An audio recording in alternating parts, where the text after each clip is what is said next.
I did on the weekend. Hey guys, welcome back. So today's video, I'm going to talk to you about how to handle gastro or the stomach flu, if that's what you refer to it as. Last weekend, my family was lucky enough to go through the whole gastro experience. Every single person in my family got gastro. It was a blast. We had so much fun. This was, I think, our second time going through gastro as a family. We just like to do things together. First time we went through this, I didn't know what was happening basically. So my son, and he had started, this was a couple of years ago, but he had started throwing up and we were quite concerned. So I took him to the doctor and the doctor was like, it's gastro, like that's what it is, like just calm down. And I said to him, because I'd never been through it before as an adult. As a kid, obviously yes, but as an adult, as a parent, I had never done it. So I said to him, well, what do I do? I don't know what to do for him. And he just basically laughed at me. I'm pretty sure he was thinking, oh, you poor little lamb. He basically told me there was not a lot that could be done for gastro. You've just got to ride it out. So I found that really helpful.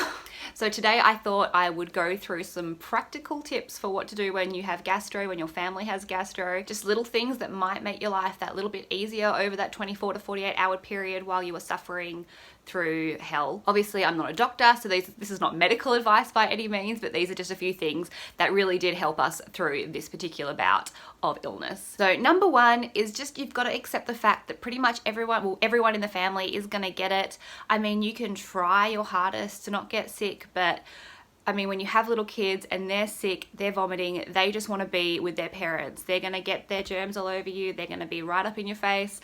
You know, you're going to want to cuddle them. You're going to want to help them as well. So you're going to get sick too. So the first time someone starts vomiting, I recommend you get yourself organized. This is the most important thing because once the first person starts, you're in for a few days of hell. And once you get sick, you're going to want to make life as easy as possible for yourself. So prepare while you are still healthy. First thing I recommend doing is layering the kids' bed. If they're anything like my kids, they might try to throw up in like a bowl or the toilet or something, but like the little ones in particular, my toddler, or he's not really a toddler anymore, he's 3.5, almost 4, but he just couldn't do that. He was just throwing up in his bed. So you probably have some mattress protectors left over from when your kids were little. You probably should have a mattress protector on their kids' beds anyway, regardless of their age, because that is like my number one parenting tip. I don't care if your kid is potty trained and has been for 7 years, put a damn mattress protector on your bed because you're gonna thank me for it later at some point, I'm sure. So I strongly recommend having several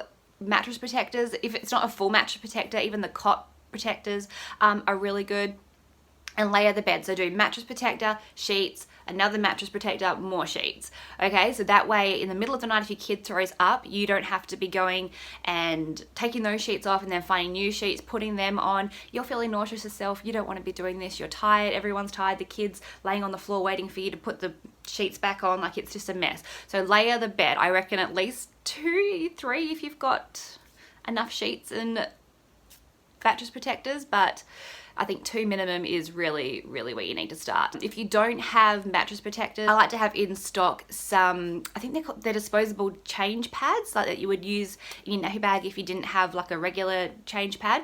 I'm pretty sure the one brand I used to use were Huggies, and they'd come in a pack of 3 for around, I don't know, $6 to $10, and they are really good. They're just like, I wouldn't recommend using them like on the daily, but to have in this situation, perfect. You can layer them on, they are waterproof, so nothing's going to go through them. And when you are layering them, don't just put the protector where their head is going to be on the bed. You need to layer that whole thing because they just projectile vomit. They just like to do it everywhere. Like it's just The other thing you need to do is roll away all your rugs, get them out of the way because it's going to get on the floor too. And not even just the bedroom rugs. Roll up every rug in your house. Quite fortunate that my house has no carpet whatsoever. We've just got rugs and then hardwood floors underneath. That was good because that way it was a little bit easier to clean when the mess did get on the floor. But if you've got carpet, again, put out those disposable change mats. Towels work okay, but once they get wet, obviously it will soak through. I've never used them, but apparently those puppy pee pads that you can get, I don't know how much they are in comparison to the disposable change mats, but apparently they're really good as well because they cover quite a good amount of area and they're waterproof. So just have something in stock so that you've got, and depending how many kids you've got as well, obviously, just have something in stock so that you can protect the house, because the cleanup afterwards, that's the funnest part. You also want to tie all your kids' hair up if they've got long hair, because I mean, obviously you want to tie their hair out, tie your own hair out, tie everyone's hair out, just get everything out of everyone's face. You want to make sure you've got plenty of toilet paper stocked in all of your bathrooms. You're going to go through that. That's just how it is. Make sure you have some kind of receptacle that you can use for your kids in their rooms. I like to keep old ice cream containers so they can use that, and then you can get rid of them afterwards, or you can clean them, disinfect them, whatever you want to do. And enough obviously for everyone in the household. Adults not so much, I suppose. We can usually get ourselves to a toilet or something to do that. I mean, I hope you're not eating while you're watching this video, because no good. Okay, next thing, and the only tip the doctor did give me that first time that we went through this, is to keep yourself hydrated. This, I would say, is really easier said than done, especially when you are feeling nauseous the whole time, you don't want to eat anything, you don't want to drink, and the kids especially, they're not going to understand the importance of keeping hydrated. Even if you're just getting little sips in, I mean, you're probably not going to keep it down, and they're probably not going to keep it down, but at least it's sort of putting something back into your body. You can get an electrolyte powder from the pharmacy. We just had this Gatorade powder in the house, and I do like to keep this in the house for this purpose.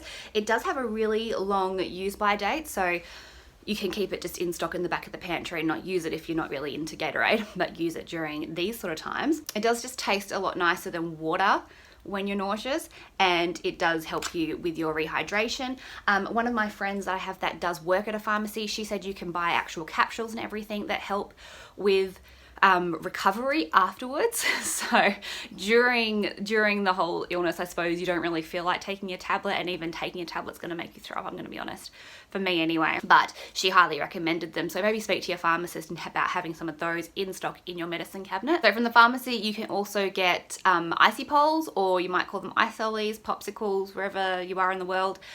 Those are really good as well. They're quite nice and soothing as well. I used to eat them a lot when I was pregnant and nauseous every single day, so definitely would recommend those. I haven't done it myself, but I've read that doing a little tiny bit of fruit juice in with some water is good for the kids. They don't recommend giving straight juice because the sugars can, make things worse in your stomach. I remember as a kid we would have lemonade. I think that was more to do with the flavor than anything else. But again, the sugars apparently are not so great for the digestive system while you're going through this. The funnest part of the gastro experience though is definitely the cleanup. So once everything's all said and done, you're all sort of back on the mend. You've really got to make sure that you disinfect that house of yours. So you've got to make sure you're washing all your linens, anything that was being worn during the few days that you were ill, towels, just everything obviously needs to go in the wash. I always like to put some disinfectant into the washing machine as well for those things, just to make sure that everything is super clean. And then you've got to make sure that the whole house is clean. So obviously floors, anywhere that was thrown up on, toilets, bathrooms, all that. But make sure as well to use some antibacterial to do all your doorknobs, light switches, all those kinds of things that you've been touching, taps, like bathroom taps and everything where you're washing your hands all the time.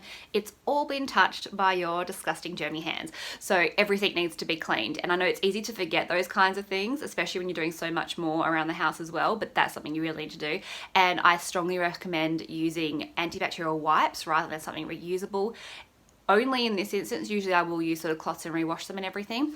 But when it comes to gastro, I think the better, you just need to dispose of everything is key. I like to use Pino Clean on floors and surfaces, and honestly I didn't dilute that, I just tipped that on and mopped it up. So the house will smell delightfully of, bleach, Pino Clean, whatever it is that you're going to use, Dettol. It's all good. And lastly, one of the most important things is do not spread your germs. Stay home from work. Keep the kids home from school. I've read a lot of different opinions on when to go back to school and work. A lot of people will say 24 hours after your last symptoms.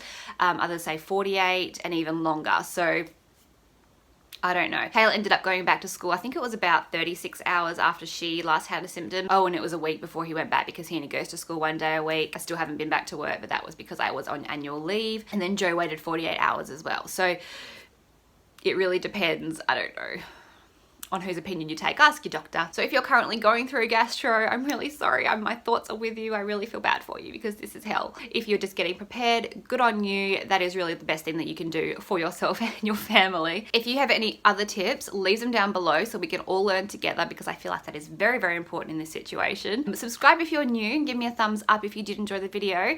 Thank you guys so much for watching. I will talk to you next time. Bye.